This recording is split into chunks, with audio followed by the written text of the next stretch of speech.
ప్రభునందు నాకు అత్యంత మిక్కిలి ప్రియమైనటువంటి దేవుని బిడ్డలారా, దేవుని సంఘమా, దేవుని మాటలు జాగరూకులమై వినాలని మీ అందరికీ కూడా నేను మనవి చేస్తూ ఉంటున్నాను. ప్రతివారు కూడా దేవుని సంగతుల మీద మనసు పెట్టాలని కూడా మనవి చేస్తూ ఉంటున్నాను. మలాకి గ్రంథములో ఒక చక్కటి మాట చెబుతూ ఉంటున్నాడు. ఇదిగో నాకు ముందుగా మార్గమును సిద్ధపరచుటకై నేను నా దూతను పంపుచూ ఉంటున్నాను.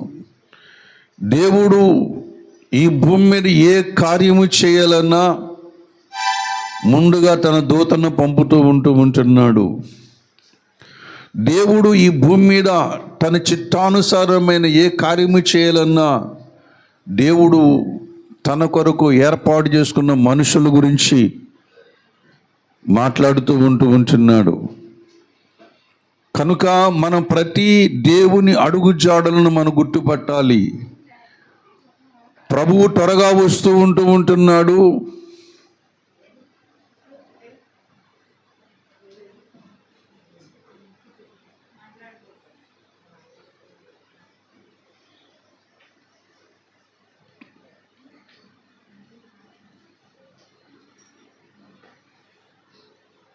ప్రభువు త్వరగా వస్తూ ఉంటున్నాడు.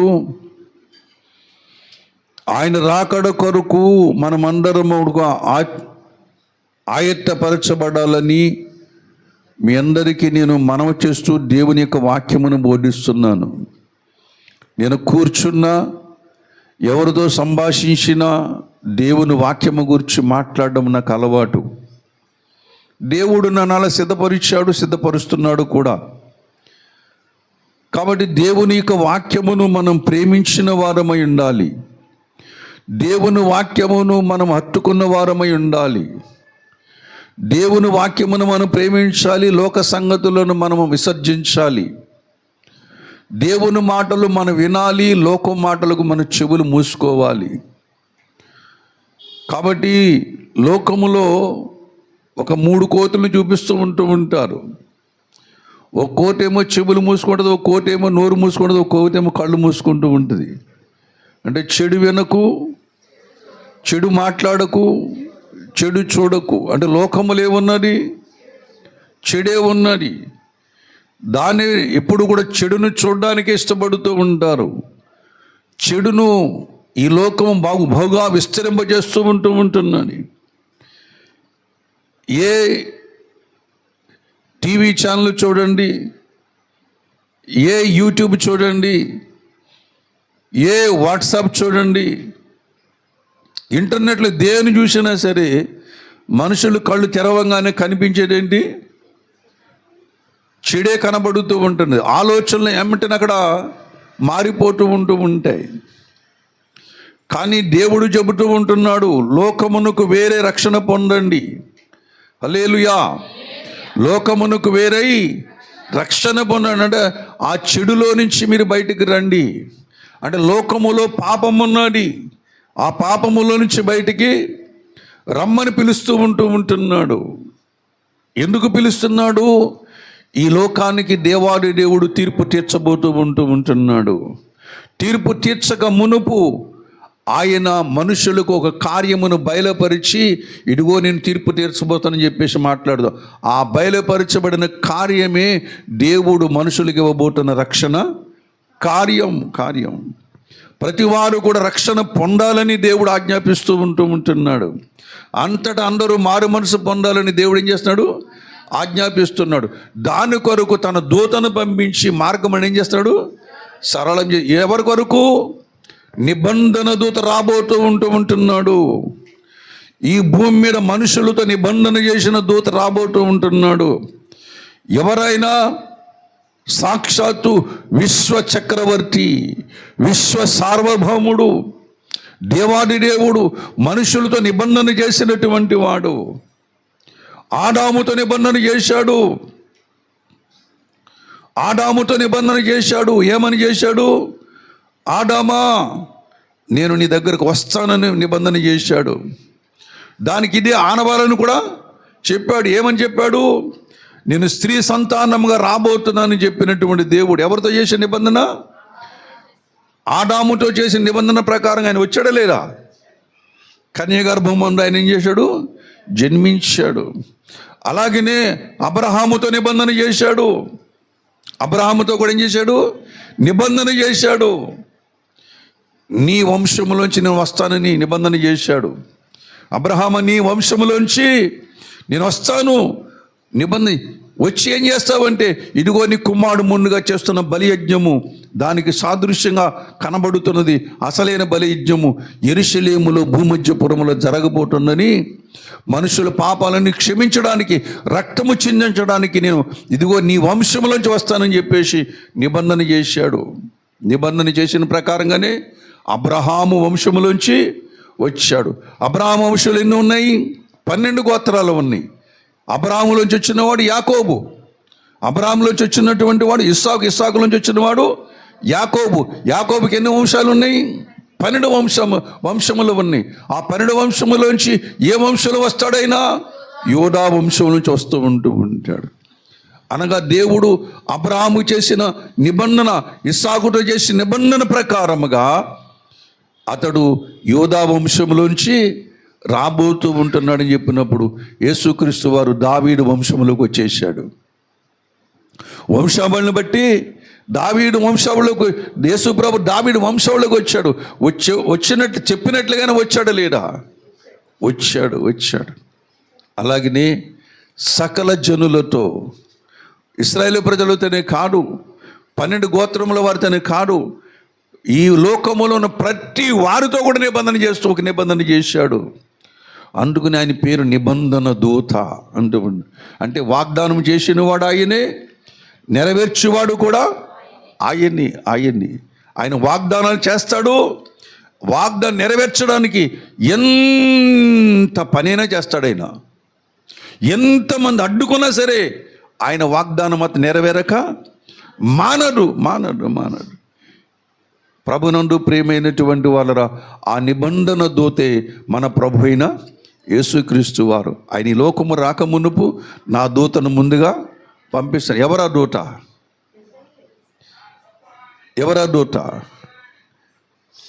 దేవుని బిడ్డలారా, యోహాను బాప్తిసమిచ్చి యోహాను ఒక మాట చెప్పుకున్నాడు, నేను మార్గము సిద్ధపరిచేవాడినే కానీ నేను ఆయనను కానని చెప్పుకున్నాడు. బాప్తిసమిచ్చి యోహాను. నువ్వు మెస్సీవా? నువ్వు దేవుని దేవుని ప్రవక్తవా అంటే ప్రవక్తను కాదు. నేను ప్రవక్తను కాదు, మరి నేను ఎవరిని కూడా కాదు, కానీ ఇదిగో దేవుని మార్గమును సిద్ధపరచడానికి దేవుని చేత పంపబడిన ఒక దూతనన్నాడంటే, దేవుని చేత పంపబడిన దూతను, అతను మార్గం సరళం చేస్తూ ఉంటున్నాడు. దయచేసి చూడండి పరిశుద్ధ గ్రంథములో నుండి మత్తయి సువార్తలో ఆ విషయం మనకు కనబడుతూ ఉంటుంది. చూద్దాం.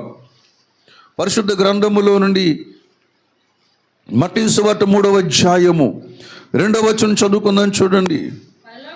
పరలోక రాజ్యము సమీపించి ఉన్నది, మారు మనసు పొందుడని యూదయ అరణ్యములో ప్రకటించుచుండెను.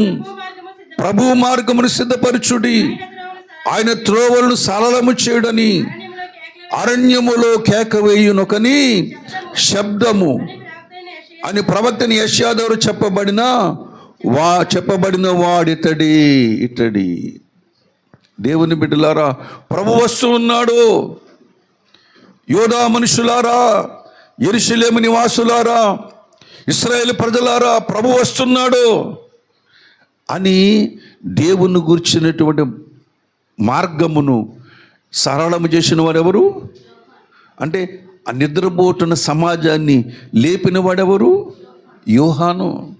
నిద్రపోతున్న సమాజాన్ని, పాపమనే మత్తులో పడిన సమాజాన్ని, దేవుడంటే భయం లేనటువంటి సమాజాన్ని, దేవుణ్ణి విడిచిపెట్టినటువంటి సమాజాన్ని ఒక్కసారి నిద్ర మత్తులోంచి లేపుతూ ఉంటున్నాడు. ఇదిగో ప్రభు వస్తూ ఉంటున్నాడు. ఆదాముకి దేవుడు వాగ్దానం చేసిన ప్రభువు, మోషేకు వాగ్దానం చేసినటువంటి ప్రభువు, ఏలియాకు వాగ్దానం చేసినటువంటి ప్రభువు, దావీదుకు వాగ్దానం చేసినటువంటి ప్రభువు, రాజులకు రాజుగాను ప్రభువులకు ప్రభుగాను వస్తున్నాడని చెప్పేసి ఆ నిద్రపోతున్న సమాజాన్ని లేపాడు. నిద్ర లేపినటువంటి వాడు ఎవరంటే బాప్టిసం ఇచ్చే యోహాను. అందుకనే బాప్టిసం ఇచ్చే యోహాను గురించి ఒక చక్కటి మాట రాయబడింది. అతడు మండుచు ప్రజ్వలించుచున్న దీపమై ఉండెను. అంటే దేవుని కొరకు ఆయత్తపరచబడినటువంటి సేవకుడు లేక ప్రవక్త లేక దేవుని దైవజనుడు ఎలా ఉన్నాడు? మండుచు ప్రకాశించున్న దీపముగా ఉన్నాడు. దేవుని బిడ్డలారా, అజ్ఞానులకు జ్ఞానము కలిగించేదిగా ఉన్నాడు, అవివేకులకు వివేకము కలిగించేవాడుగా ఉన్నాడు, మార్గము తెలియ కొట్టుమిట్టాడుతున్న వారికి మార్గము చూపించేవాడుగా ఉన్నాడు. ఇశ్రాయేలు ప్రజలకు కాదు, అన్య జనాంగాల మధ్య కూడా ఎలా ఉన్నాడు? దీపముగా ఉన్నాడు. అంటే ఆయత్తపరుస్తున్నాడు. యేసు ప్రభువు త్వరగా వస్తున్నాడు. ఆయన చెప్పిన ఆనవాళ్ళ ప్రకారంగా, సూచనల ప్రకారంగా అన్ని సూచనలు, అన్ని ఆనవాళ్ళు ఇదిగో ఆయనలో నెరవేరినవి అని చెప్పడానికి ఆయన తన దూతలను పంపుతూ ఉంటున్నాడు. సార్వత్రిక సంఘానికైతే ఒక దూత కాదు, అనేక మంది దూతలు వచ్చారు. హల్లెలూయా. ఒక దూత కాదు, అనేక మంది దూతలు వచ్చారు. ఎందుకొరకు? ఆయన రాజ్యము కొరకు, ఆయన చేయబోతున్న రాజ్యము కొరకు సిద్ధపరచడానికి అనేక మంది దూతలు వచ్చి ఇదిగో దేవుని యొక్క వాక్యమును వారు ప్రకటిస్తూ ఉంటున్నారు. హల్లెలూయా. ఎందుకంటే ఆయన చేసిన నిబంధన, ఆయన చేసిన నిబంధన ఎవరెవరితో చేశాడు చెప్పుకున్నాం. నేను ముగించేస్తాను. ఎవరెవరితో చేశాడు? ఏమంటే ఆదాముతో చేసిన నిబంధన. రెండవదిగా అబ్రాహాముతో చేసిన నిబంధన. ఆదాముకి అబ్రాహాం మధ్యలో ఇంకొకరితో నిబంధన చేశాడు. నోవహుతో నిబంధన. ఏ నిబంధన? వాడ నిర్మించు అన్నాడు. అంతే, అదొక నిబంధన. వాడని నిర్మించు, వాడని నేను కాపాడుతానన్నాడు. వాడని అలాగే నిర్మించాడు, కాపాడాడు. ప్రభునందు ప్రేమ. అబ్రాహాముతో నిబంధన చేశాడు, నోవహుతో నిబంధన చేశాడు, ఆదాముతో నిబంధన చేశాడు, ఇస్సాకుతో నిబంధన చేశాడు. బలియజ్ఞము కొరకు ఇస్సాకుతో నిబంధన చేశాడు, అబ్రాహాముతో నిబంధన చేశాడు. ప్రభునందు వాడను కాపాడడానికి నోవహుతో నిబంధన చేశాడు. మరి ఎన్నడూ కూడా భూమి మీదకి జల ప్రళయము రప్పించనని చెప్పేసి ఆకాశములకు నిబంధన చేశాడు. నిబంధన గుర్తు. దేవుడు కృపగలవాడని ఆ ఆకాశములు ఇంద్రధనుసు కనబడుతున్నప్పుడు అది నిబంధనకు సూచనగా కనబడుతూ ఉంటున్నది.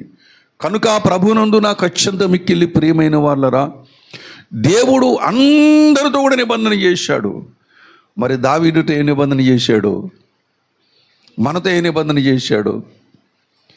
ఏంటి ఇక్కడ కూర్చొని మీతో నిబంధన చేశాడా లేదా? ఏమని చేశాడు? ఏమని చేశాడు?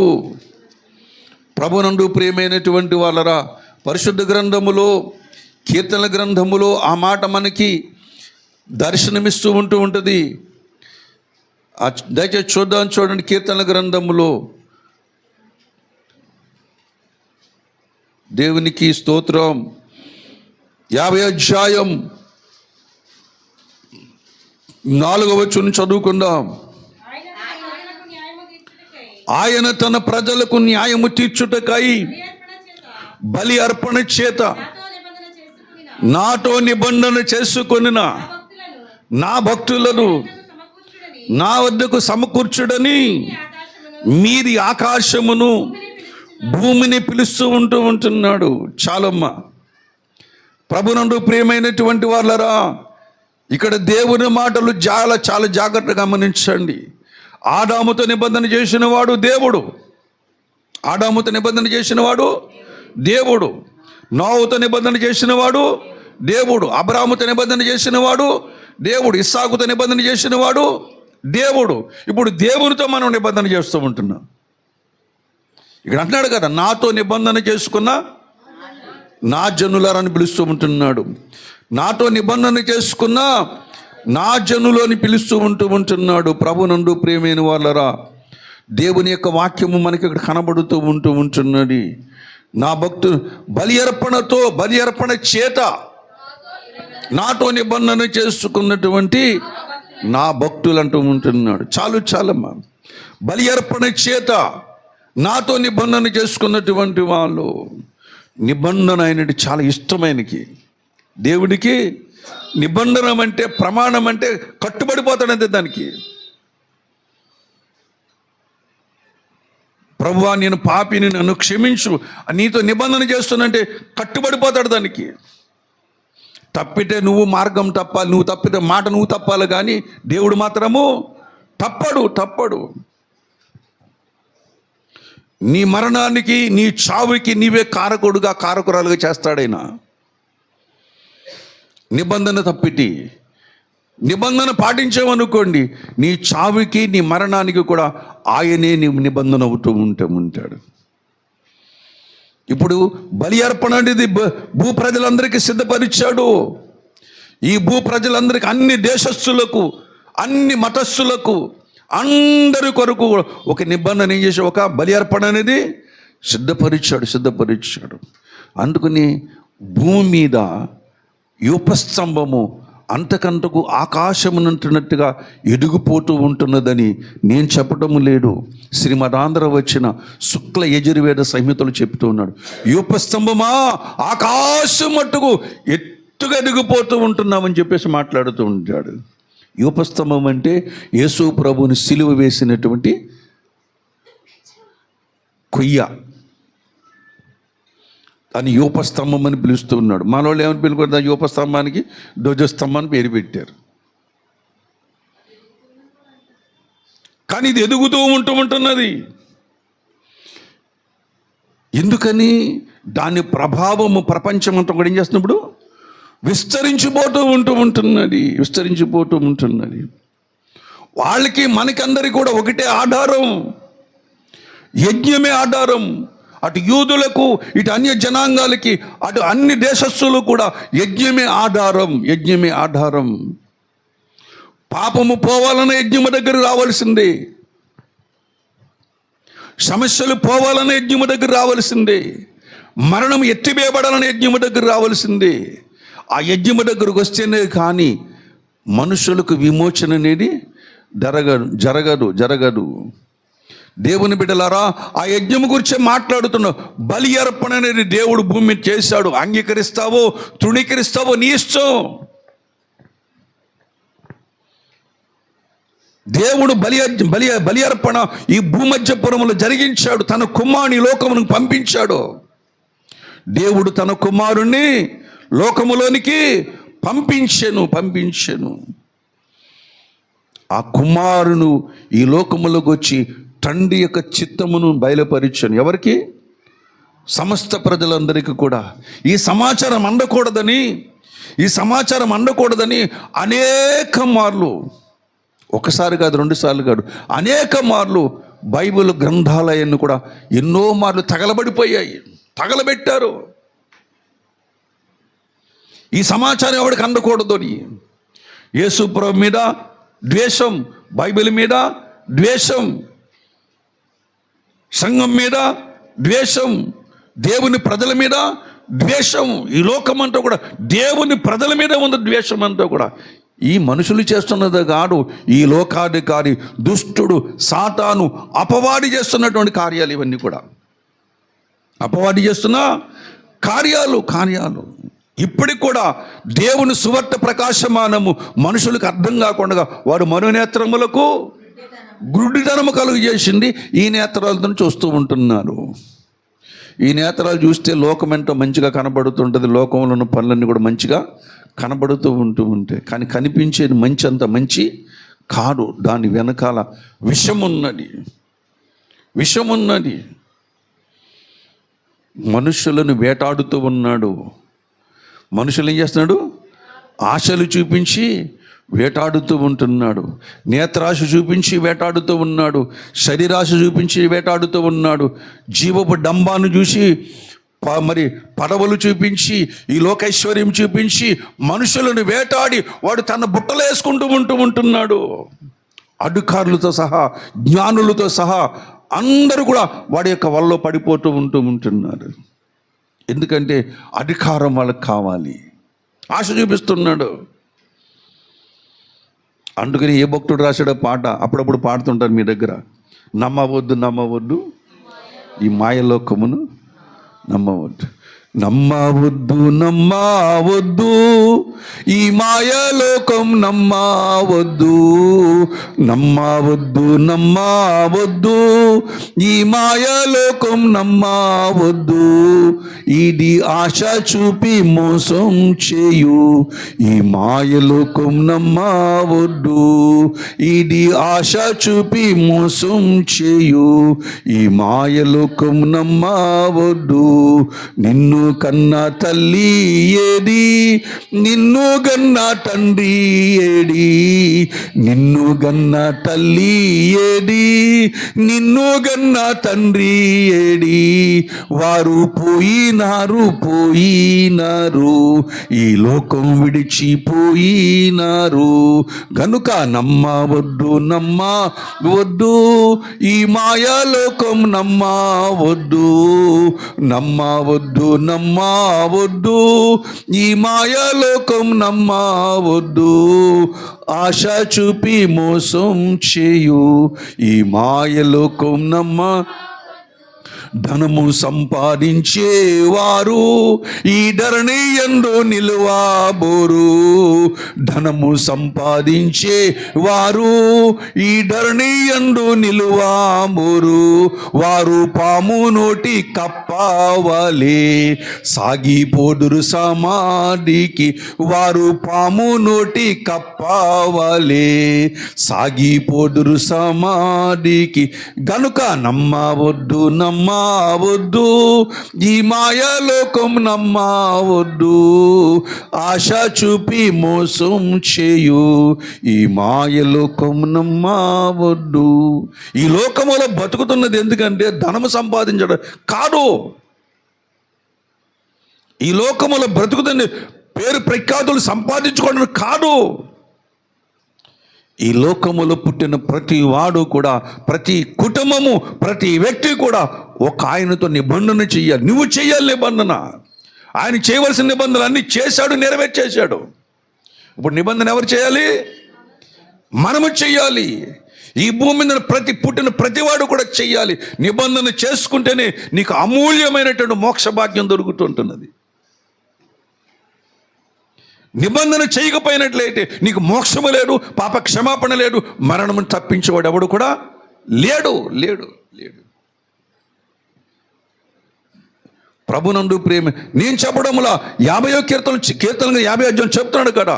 నిబంధనను బట్టి, దేని బట్టి?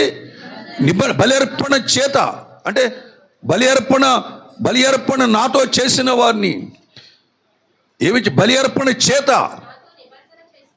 నాతో నిబంధన చేసుకున్న వాళ్ళని, అంటే దేవుడే సిద్ధపరిచాడు, బలి అర్పణ సిద్ధపరిచాడు. దీంట్లో ఈ దేవుని లోపం ఏమైనా ఉందా? దేవుని తప్పేమైనా ఉందా? అన్నీ చెప్పే చేస్తాడు. ధర్మశాస్త్రం ఇచ్చాడు, పాటించమని చెప్పాడు. పాటించకపోతే చావు తప్పదన్నాడు. దేవుని బిడ్డలారా, బలి అర్పణ చేశాడు. బలి అర్పణ చేసిన తర్వాత ఇదిగో బలి అర్పణ నిబంధన చేసుకున్న వాళ్ళని నేను రక్షించడానికి రాబోతున్నాను అని చెప్పేసి ఆయన బలి అర్పణని మన మధ్యన చూపిస్తూ ఉంటున్నాడు. ఇప్పుడు దేవుడు చేసిన బలి అర్పణ నెరవేర్చాడు లేరా? నెరవేర్చాడు. నోవహు ఓడని సిద్ధం చేయమని సిద్ధపరిచాడు. 120 సంవత్సరాలు వాళ్ళందరికీ దేవుని సువార్త ప్రకటించాడు. ఎవడు ఓడలోకి వస్తే వాడు రక్షించబడ్డాడు, రాలోని వాడు నశించిపోయారు. ఆ నీళ్ల వలన వరదలో ఏం చేశారు? వాళ్ళు నశించిపోయారు. దేవుని బిడ్డలారా, ఇప్పుడు సర్వలోకమునకు దేవుడు చేసిన గొప్ప కార్యం ఏంటంటే బలి అర్పణ. ఏంటి? సర్వలోకానికి దేవుడు చేసింది ఏంటి? బలి అర్పణ. ఆ బలి అర్పణ దగ్గరకు ప్రతి వారు నిబంధన చేసుకోవాలి. ఏమని చేసుకోవాలి? నాకు బదులుగా కలువరి శిలువలో మరణించావు, నా పాపమును తీసివేయట కొరకై నీ అమూల్యమైన రక్తమును చిందించావు. నేను మరణాన్ని బట్టి నిత్య నరకానికి వెళ్ళిపోవలసి ఉంటుండగా నన్ను నరకం తప్పించడం కొరకై ఇదిగో నా శిక్షనంతా భరించి నా పాపమును పరిహరించి నా మీద ఉన్న మరణాన్ని ఎత్తివేశావు ప్రభువా అని, దేవా పాపిని నన్ను క్షమించమని ఎవరితో చేయాలి నిబంధన? ఎప్పటివరకు చేయలేదు? నీ భూమి మీద బ్రతికినంత కాలం చేయాలి. ఆ నిబంధన ఎలా చేయాలండి? భూమి మీద బ్రతికినంత కాలము చెయ్యాలి. దావీదు చేశాడు నిబంధన, మన జీవితంలో కూడా చెయ్యాలి. 119వ కీర్తన దయచేసి 112వ వచనం చదువుకుందాం. చూడండి, 119, 112. నీ కట్టడలను గైకొనుటకు నా హృదయమును నేను లోపరుచుకొని ఉన్నాను, ఇది తుది వరకు నిలుచు నిత్య నిర్ణయము. హల్లెలూయా. దావీదు భక్తుడు నిర్ణయం చేశాడు, యేసేపు భక్తుడు నిర్ణయం చేశాడు, ప్రభును మోషే భక్తుడు నిర్ణయం చేశాడు. మోషే భక్తి ఏమని నిర్ణయం చేశాడు? దేవుని ప్రజలతో శ్రమపడుటే మేలని, ఇది తుది వరకు నిలుసు నిత్య నిర్ణయం అని చేసుకున్నాడు. అలాగే నడిచాడు. కష్టాలు పడ్డాడు, బాధలు పడ్డాడు, వ్యతిరేకత పడ్డాడు, భూషణలు నిందలు అనేకమైన అనిపించుకున్నాడు. కానీ కణాల్లో అడుగు పెట్టకుండా మాత్రము దేవుని బిడ్డలారా ఉండలేడు. పరలోకములు అడుగుపెట్టాడు. హల్లెలూయా. దేవుని రాజ్యములు అడుగుపెట్టాడు. ఎవరు? తను చేసిన నిర్ణయము. అలాగే శాపగ్రస్తురాలైనటువంటి 11 తరముల వరకు కూడా ఇశ్రాయేలు వంశంలో చేరకూడనటువంటి మోయాబీయులైనటువంటి రూతు కూడా ఏం చేసింది? యేసుక్రీస్తు వంశంలో అడుగుపెట్టేసింది. ఎందుకని? తన అత్తతో చేసిన నిబంధన. దేవుని బిడ్డలారా, ఇలా చెప్పుకొని పోతే చాలామంది ఉన్నారు. పౌలు కూడా నిబంధన చేశాడు, బ్రతుకుట క్రీస్తే, చనిపోతే నాకు లాభం అన్నాడు. అంతే అండి. హల్లెలూయా. దేవుని బిడ్డలారా, తుది శ్వాస వరకు నిబంధన చేసిన వాళ్ళందరూ కూడా ఎక్కడున్నారంటే హెబ్రీ రాసిన పత్రిక 11వ అధ్యాయాలు కనబడుతూ ఉంటారు. విశ్వాసుల వీరుల పట్టికలో కనబడుతూ ఉంటారు. ఎందుకంటే దేవునితో మనమందరము కూడా నిబంధన చెయ్యాలి. ఎవరితోటి? దేవుని బలి అర్పణ చేత నిబంధన చెయ్యాలి. అక్కడికి వచ్చి నిబంధన చెయ్యాలి. రూతు చేసే నిబంధన ఉన్నది, అబ్రాహాము చేసే నిబంధన ఉన్నది, ఇసాకు చేసే నిబంధన ఉన్నది, పౌలు చేసే నిబంధన ఉన్నది. ఇది నిత్యము తుది వరకు నిలిచి నిత్య నిర్ణయం అని ప్రకటిస్తూ ఉంటున్నాడు. యేసు ప్రభు చేయబట్టుకున్న తర్వాత విడిచిపెట్టడానికి వీల్లేరు. ఎందుకంటే నిబంధనను బలి అర్పణ దగ్గరకు వచ్చి దేవునితో నిబంధన చేసిన వారి గురించి మీది ఆకాశమును క్రింద భూమిని ఏం చేస్తున్నాడు? ఆజ్ఞాపిస్తూ ఉంటాడు. నా జనులను సమకూర్చండి. ఏమండి? దేవుని పిల్లలు ఎవరికి తెలుసంట? భూమికి తెలుసు, ఆకాశానికి కూడా తెలుసు. దేవుని కుమారులు అంటే భూమికి చాలా ఇష్టమండి. వాళ్ళని చూసుకుని మురిసిపోతూ ఉంటుంది. మనకు తెలియదే సంగతి. మనం భూమిని నడుస్తుంటే ఆ భూమి మనల్ని అల్లారు ముద్దుగా అమ్మ మోసినట్లుగా మోస్తుందట. ఏమండి? అమ్మ మోసినట్లుగా మనల్ని మోస్తుందట అండి. అమ్మ ఎప్పుడైనా మనల్ని కింద పడేసింది దబేలమని? ఏమండి? అమ్మ పడేయదండి. అవసరమైతే తన దెబ్బలు తినడానికి ఇష్టపడతారు తప్ప తన పిల్లలు తన పిల్లలకు దెబ్బలు తగలటం ఆమెకి ఇష్టము లేదు. ఆ కుమారుల ప్రత్యక్షత కొరకు భూమి ఎదురు చూస్తూ ఉంటున్నది, ఆకాశం కూడా ఎదురు చూస్తున్నది. ఎప్పుడు సమకూర్చేద్దామా, ఎప్పుడు పిలుస్తాడని చెప్పేసి. ఎందుకంటే ఇప్పుడు భూమి మీద పాడైనటువంటి పరిస్థితుల కంటే ఆకాశములు ఎక్కువ పాడైపోయింది. భూమిలో ఉన్న వ్యర్థ పదార్థాల కంటే ఆకాశములో ఉన్న వ్యర్థ పదార్థాలు ఎక్కువైపోయినట్టండి. మీకు తెలిసే సంగతి? భూమి మీద ఈ కార్బన్ డైఆక్సైడ్తో మొత్తం వాతావరణం చేయకపోయింది. మనిషి యొక్క ఉపయోగాలు ఉపయోగించుకుని మొత్తం భూమిని అంతటిని పాడు చేసింది ఎవరు? మనిషి. ఇది చాలన్నట్టు మళ్ళీ ఆకాశంలో కూడా ఏం చేస్తున్నాడు? భూమి మీద ఎన్ని బస్సులైతే ఉన్నాయో, మొత్తం ప్రపంచంలో ఎన్ని బస్సులైతే ఉన్నాయో అంతకి రెట్టింపు విమానాలు ఆకాశంలో తిరుగుతూ ఉంటున్నాయి. రెట్టింపు కాదు, డబల్ వేసుకున్నా పర్వాలేదు.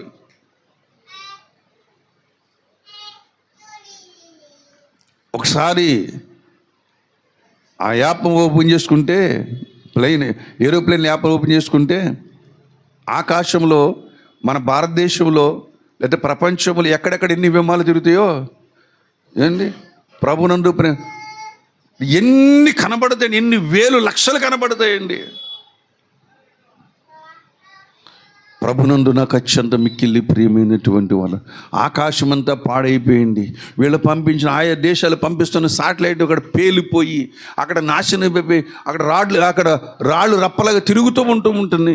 ఎప్పుడు ఏది మీద పడుతుందో ప్రపంచం నుంచి భయపడుతూ ఉంటుందని మొత్తం పాడైపోయింది. మనిషి పాడు చేశాడు, ఆకాశము కూడా విచారిస్తూ ఉంటున్నది. ఆ ప్రభు రాకడ కొరకు ఏం చేస్తుంది? ఎదురు చూస్తూ ఉంటున్నాయి. ఎప్పుడు వస్తాడో ఆ ప్రభు, ఎప్పుడు వస్తాడో భూమి మీదకైనా వస్తాడు.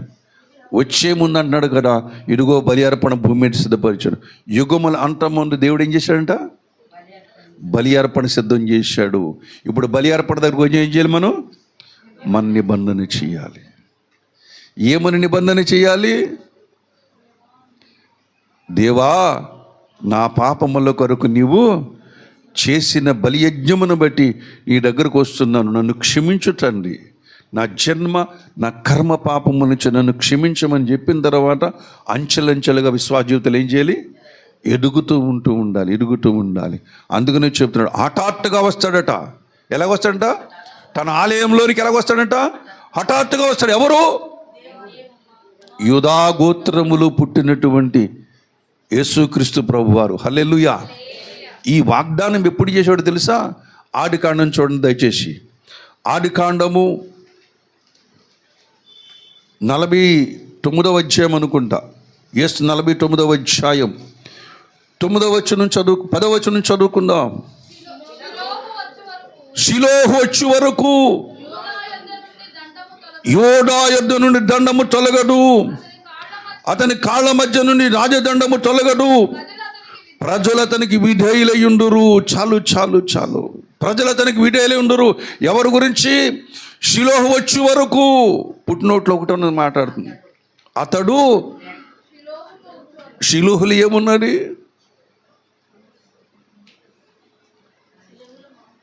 షిలోహులు ఏమున్నది?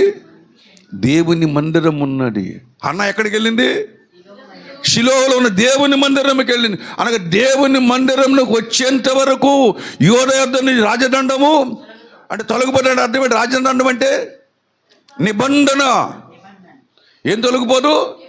అంతవరకు నిబంధన ఉంటుందండి. ఆయన వచ్చేంత వరకు నిబంధన ఉంటుంది. ఆ నిబంధన కిందకి రావాలి. ఈ నిబంధనలో ప్రతి ఆదివారం మన అందరం పాలు పంపులు పొందుతున్న సంగతి మీరేమన్నా గ్రహిస్తున్నారా?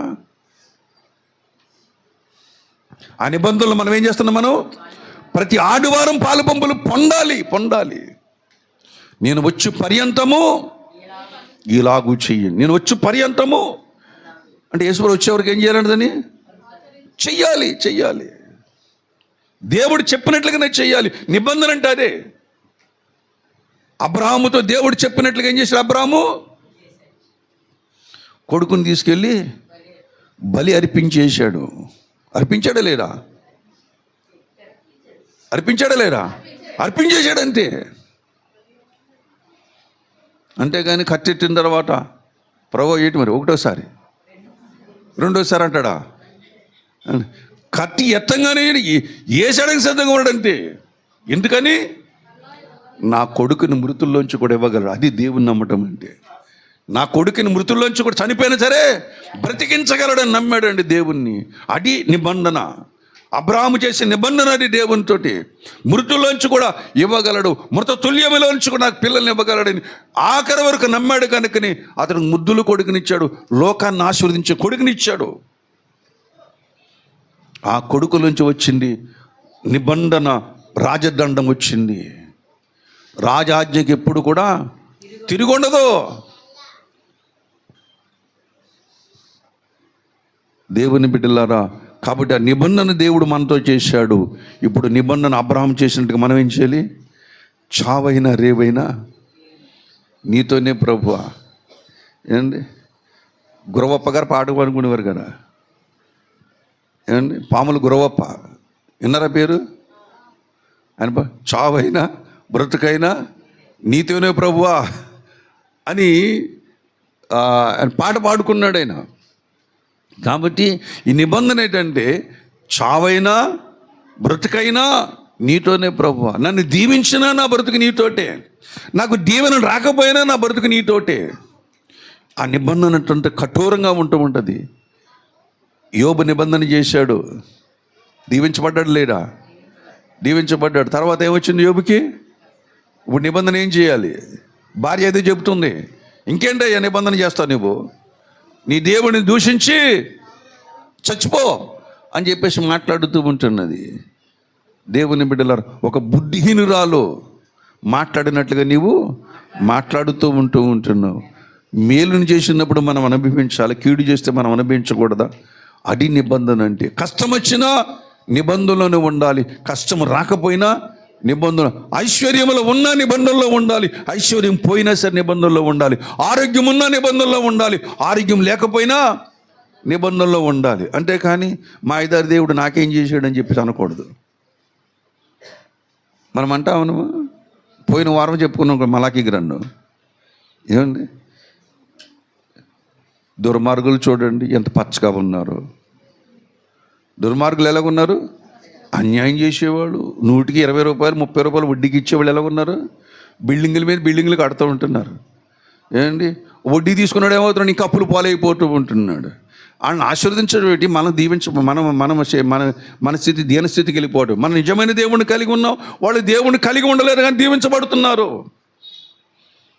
మన ఆలోచనలు ఎలా ఉంటాయి? నేను రోజు బైబిల్ చదువుతున్నాను, రోజు ప్రార్థన చేసుకుంటూ ఉంటున్నాను, రోజు కూడా వాక్యం చదువుతూ ఉంటున్నాను, ఎంతో ప్రార్థన చేసుకుంటూ ఉంటున్నాను, ఎన్నో దేవునికి విధేయుడుగా ఉంటున్నాను. కానీ దేవుడు నాకు ఈ పరీక్షలు ఎందుకు పాస్ మార్కులు ఇవ్వలేడు? అసలు ఎప్పుడు చదివినట్టు కనబడ్డు, ఎప్పుడు జులైలో ఈదులంటే తిరుగుతాడు, ఆడికి పాస్ మార్కులు వచ్చేసి నాకు రాలేదు. దేవుడు నాకు అన్యాయం చేశాడు. ఈ మాటను దేవుడు పరిగణలో తీసుకుంటూ ఉంటాడు. నువ్వు నేరం చేశావంటాడంతే. మళ్ళీ పైగా గోరు చుట్టు మీద రోకల పోటు అన్నట్టుగా భక్తిగా ఉంటున్నాం. మళ్ళీ ఎలా అనుకున్నది మళ్ళీ దేవుడు అంటున్నాడు, మళ్ళీ నేరం మన మీద మోపుతూ ఉంటున్నాడు. ఏమండి, అలా మాట్లాడుకోవచ్చా మనం? మలాకీ గ్రంథం 2వ అధ్యాయం మళ్ళీ చదవండి, మనం మర్చిపోతాం, మళ్ళీ జ్ఞాపకం చేసుకుంటున్నాం.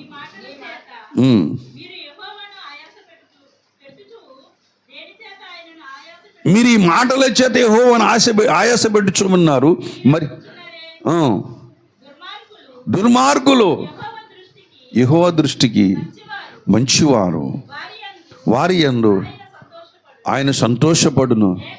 లేక న్యాయకర్తయగు దేవుడు ఏమాయను అని చెప్పుకొనుడి చేతనే మీరు ఆయనను ఆయాసపెట్టుచు ఉంటున్నారు. ఇప్పుడు చెప్పండి, ఇలాగ అనుకోవచ్చు అనుకోకూడదా? జాగ్రత్త. దేవుని ఎదుట నోరు మీద ఏం వేసుకోవాలి? వేలేసుకోవాలి. అంతే అండి. మనుషుల ఎదుట కాదు, దేవుని భక్తిహీనుల ముందు కాదు, దేవుని ముందు ఏం చేయాలి? వేలేసుకోవాలి. అందుకని చెబుతూ ఉంటాడు, ప్రసంగి గ్రంథంలో చెబుతూ ఉంటాడు, ఆయన ఆకాశమందు ఉన్నాడు, నువ్వు భూమి మీద ఉన్నావు, నీ మాటలు కొద్దిగా ఉండవలెను. నీ మాటలు ఎలా ఉండాలంట? కొద్దిగా ఉండాలని చెప్పేసి మాట్లాడు. చదువుతారా? ప్రసంగి గ్రంథం 5వ అధ్యాయం తీసే చదివేయండి, మొదటి వచనం నుంచి. నీవు దేవుని మందిరమునకు పోయినప్పుడు నీ ప్రవర్తన జాగ్రత్తగా చూసుకొనుము. బుద్ధిహీనులు అర్పించు బండట్లుగా బలి అర్పించుట కంటే సమీపించి ఆలకించుట శ్రేష్టము. వారు తెలియక దుర్మార్గు పనులు చేయుదురు. నీవు దేవుని సన్నిధిలో అనాలోచనగా పలుకుటకు నీ హృదయమును త్వరపడనీయక నీ నోటిని కాచుకొమ్ము. దేవుడు ఆకాశమందున్నాడు, నీవు భూమి మీద ఉన్నావు, కావున నీ మాటలు కొద్దిగా ఉండవలెను.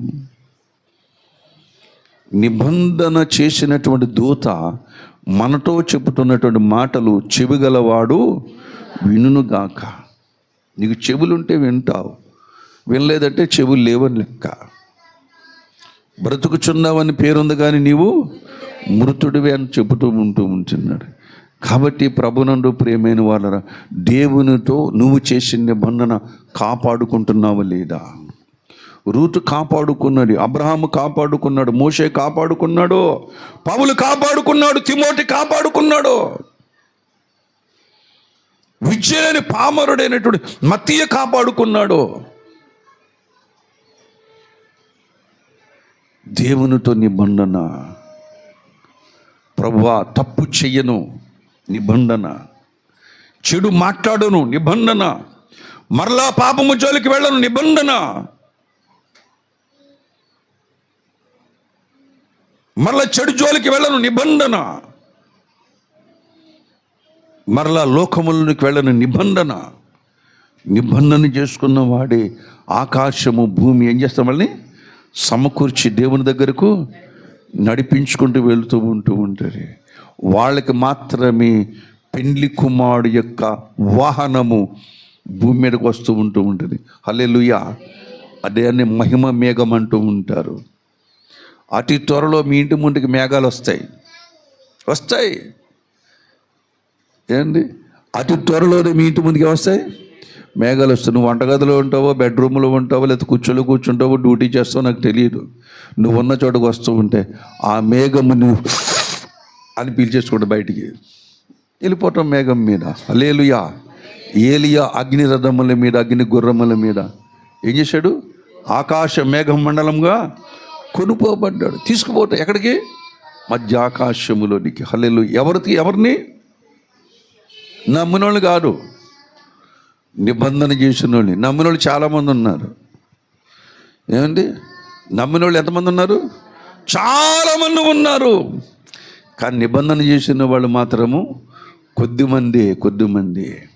అందుకనే యేసు ప్రభు దగ్గర శిష్యులు అడుగుతారు, ప్రభు ఎంతమంది పిలిచావు, ఇంతమంది వచ్చేసారు, మరి శేషమే రక్షించబడుతుంది, అందరూ ఏమైపోవాలంటే చీకటి.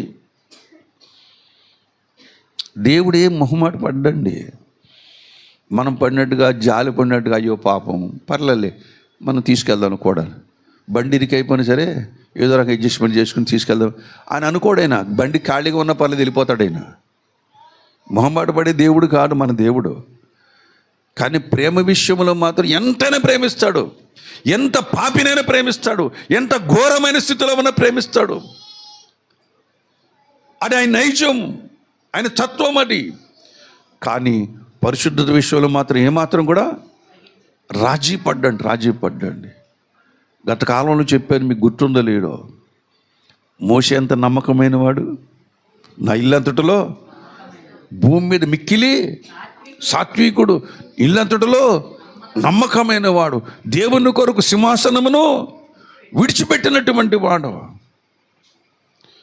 దేవుని కొరకు సింహాసనం విడిచిపెట్టినటువంటి వాడు, భోగ భాగ్యాలు విడిచిపెట్టినటువంటి వాడు. చిన్న తప్పు చేయలేదు, మోషే చేయలేదు. ఏమండి? మోషేకును సిప్పోరాకి ఎంత పోరాటం వచ్చిందో. ఇద్దరు కొడుకులు పుట్టగానే తల్లికి ఏమైతే కొడుకుని చూడగానే మహాప్రేమ పుట్టుకొచ్చేస్తుంది. ఆడపిల్ల మీద ఉండకపోవచ్చేమో కానీ కొడుకు మీద మాత్రం మహాప్రేమ పుట్టుకొచ్చేస్తుంది. ఏంటయ్యా నువ్వు, దేవుడు చిన్నపిల్లలకి నీవు ఆ గోప్యాంగ చర్మం కొయ్యమన్నాడా? లేకపోతే నువ్వు అక్కడికి వెళ్ళకూడదా? కుదరదు అని చెప్పేసి చాలా ఘర్షణ జరిగింది. ఇద్దరి మధ్యన చాలా వాదం జరిగింది. కానీ వాదములో ఓడిపోలేదు మోషే.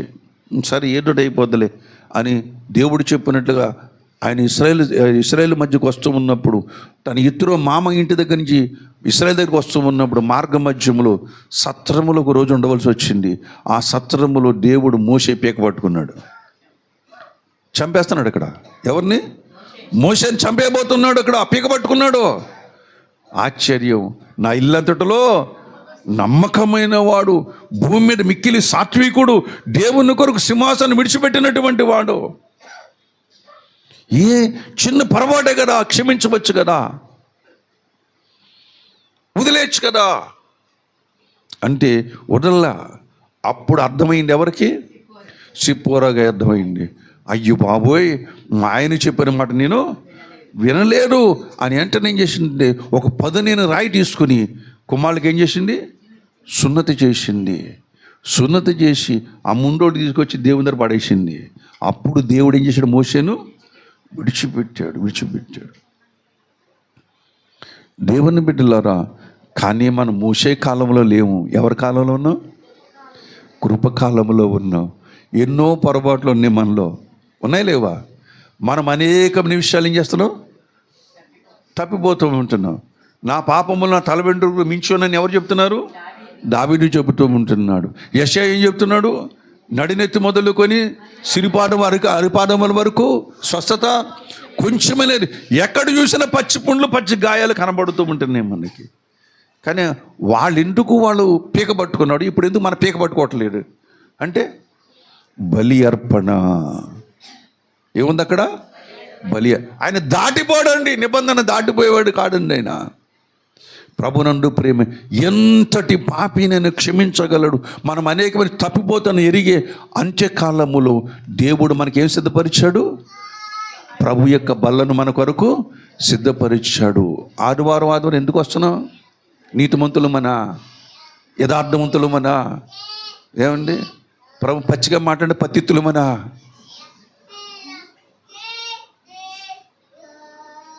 అలాగే ఏమండి మన మంచివాళ్ళమనా? కాదు కాదు కాదు. మన మంచి ఎక్కడ లేదు. ఆ బలి అర్పణ దగ్గరకు వచ్చి, ప్రభువా నా జన్మ నా కర్మ పాపములు క్షమించు తండ్రి, నా దోషములు క్షమించు ప్రభు అని చెప్పేసి దేవుని జీవములో మనం చేయబడుతున్నామే. ఆ మాటను చూస్తాడు ఆయన. హల్లెలూయా. నీ మంచితనం చూడ్డు, నీ గొప్పతనాలు చూడ్డు, నీ ఎత్తు చూడ్డు, నీ రంగు చూడ్డు, నీ మొహం చూడ్డు, నీ ఏమి చూడ్డు ఆయన. నీవు నా మాట వింటున్నావా లేదా అని చూస్తాడంటే. మాట విన్నవాడిని తీసుకొచ్చి నెట్టిమే పెట్టుకుంటాడు ఆయన. మాట విన్నను చూసి అడ్డపాతాన్ని తొక్కు పారేస్తాడంతే. ఎంతటి వాడైనా ఆయనకు అనవసరం. ఆయనకి చీకొచ్చింత లేవండి. ఎవరిని చూసి విచారపడేవాడు కాడైన. అయ్యో పాపం ఇన్ని కోట్ల మంది నరకానికి పోతుందని చెప్పేసి మనం గుండెలు బాదుకుంటాం, కానీ ఆయన కనీసం అయ్యో పాపం అనే మాట కూడా అండి. ఆయన అనే మాట కూడా ఆయన అండి. ఆయన తన కుమారుడు శిలువ మీద మరణిస్తూ ఉన్నప్పుడు కేకలు పెడుతున్నప్పుడు తండ్రికి ఏమొచ్చిందంట? ఏమొచ్చింది? ఆనందం వచ్చిందంట. ఏమన్నా వచ్చిందా లేదా? యెషయా గ్రంథము 53వ అధ్యాయం, యెషయా గ్రంథము 53వ అధ్యాయము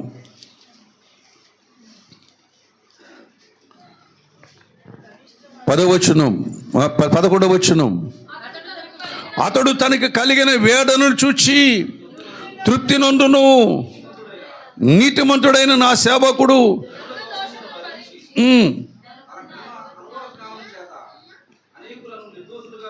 చేయును. చాలు చాలు. తనకు కలిగిన వేదన చూసి అని చేస్తాడంట తృప్తి. ఎప్పుడు తృప్తి వస్తుంది? కడుపు నిండా సంతోషకరం భోజనం తిన్నప్పుడు, అమ్మయ్యా ఇన్నాళ్ళకి మంచి భోజనం దొరికింది అని సంతోషం వస్తుంది లేదా? అప్పుడు దేవుడు కుమారుని చూసి, శిలువ మీద వేదన పడుతున్న కుమారుని చూసి, కొట్టబడిన కుమారుని చూసి, మేకులతో కొట్టబడి డొక్కలో బల్లిపోటుతో పొడబడిన కుమారుని చూసి దేవుడు ఏమన్నాడు అక్కడ? ఆయన చూసి తృప్తి పడుతున్నాడటండి. తృప్తి పడుతుంటాడటండి. ప్రభునందు ప్రియమైనటువంటి వాళ్ళరా, దయచేసి 10వ వచనం కూడా చదవండి. అతడు నలగొట్టడుకు యెహోవాకు ఇష్టమాయను,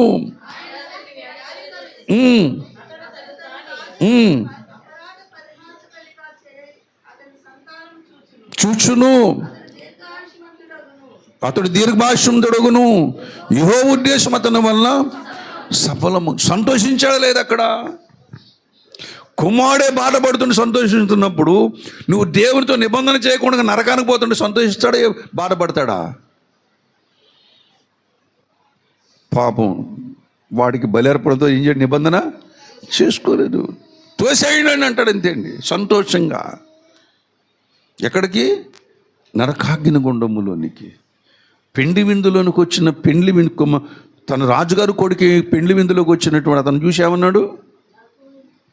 వాడు లోపల ఉన్నాడా? లోపలికి వచ్చాడా లేరా? లోపలికి వచ్చాడు. లోపలికి వచ్చినంత ఏమన్నాడు? చెలికాడా. ఎంత మంచి మాట అండి! ఎంత మంచి మాట అన్నాడు. ప్రేమికుల మధ్యన మాట్లాడుకుంటారు ఆ మాట. అతడు నా చెలికాడు, అతడు నా చెలికట్టే అని ఎవరు మాట్లాడుకున్నారు బైబిల్లో? పరమగీత గ్రంథంలో షోలమితి సొలొమోను మాట్లాడుకున్నా లేదా? పరమ సొలొమోను మన ప్రభువైన యేసుక్రీస్తు వారే. నా చెలికత్తెలు అంటుంది, నా చెలికాడు అంటూ ఉంటుంది, నా స్నేహితుడు అంటూ ఉంటుంది. అక్కడ భాష మాట్లాడుతున్నాడు. చెలికాడ పెండ్లి వస్త్రము లేకుండగా నీవేళ వచ్చి అంటే పెండ్లి వస్త్రం ఎక్కడ సిద్ధపరిచితివి అని అడగాలి వీడు. అడిగితే గుమ్మం దగ్గర సిద్ధపరిచాను కదరా. అంటే నువ్వు పరలోకి ఎందుకు రాలేదు? ఎక్కడ నువ్వు చేసిన పని ఏంటి అంటే, నేను బలి అర్పణ చేశాను కదరా. ఆ బలి అర్పణ దగ్గర ఎందుకు రాలేదు నువ్వు అంటే, అది మరి ఊరి చివర ఉన్నాను కాబట్టి అక్కడికి వెళ్ళలేకపోయాను నేను.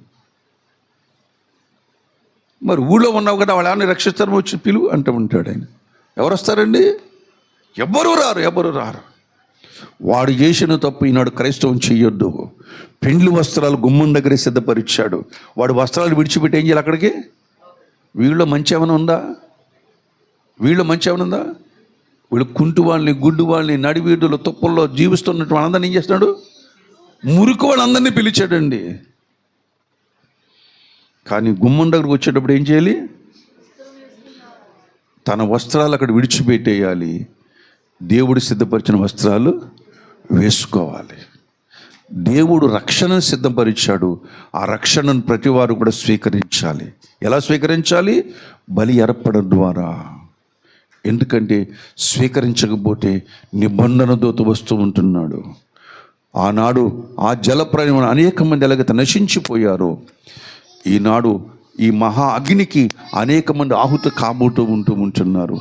దాన్ని తప్పించుకోవాలంటే ఒకటే మార్గం, నిబంధన చెయ్యాలి. మోషే చేసిన నిబంధన, అబ్రహాము చేసిన నిబంధన, ఇస్సాకు చేసిన నిబంధన, పౌలు చేసిన నిబంధన, దేవుని బిడ్డలారా యోధా చేసిన నిబంధన మనం కూడా ఏం చేయాలి? దేవుడు చేసిన నిబంధన కూడా, దావీదు చేసిన నిబంధన కూడా మనం ఏం చేయాలి? చెయ్యాలి. ఎక్కడ చేయాలి? ప్రభు బల దగ్గర. హల్లెలూయా. ప్రభు బల దగ్గర ఏం చేయాలి? నిబంధన చేసుకున్న వాడే రక్షించబడుతూ ఉంటాడు. వస్తున్నాడు ఆయన. హఠాత్తుగా వస్తానంటున్నాడు ఆయన. ఎలా వస్తాడంట? హఠాత్తుగా వస్తాడు. ఎప్పుడు వస్తాడో తెలియదు, కనిపెట్టుకోవాలి. అలా కనిపెట్టుకుని ఆయన కొరకు ఎదురు చూసే మనుషులు ధన్యులు.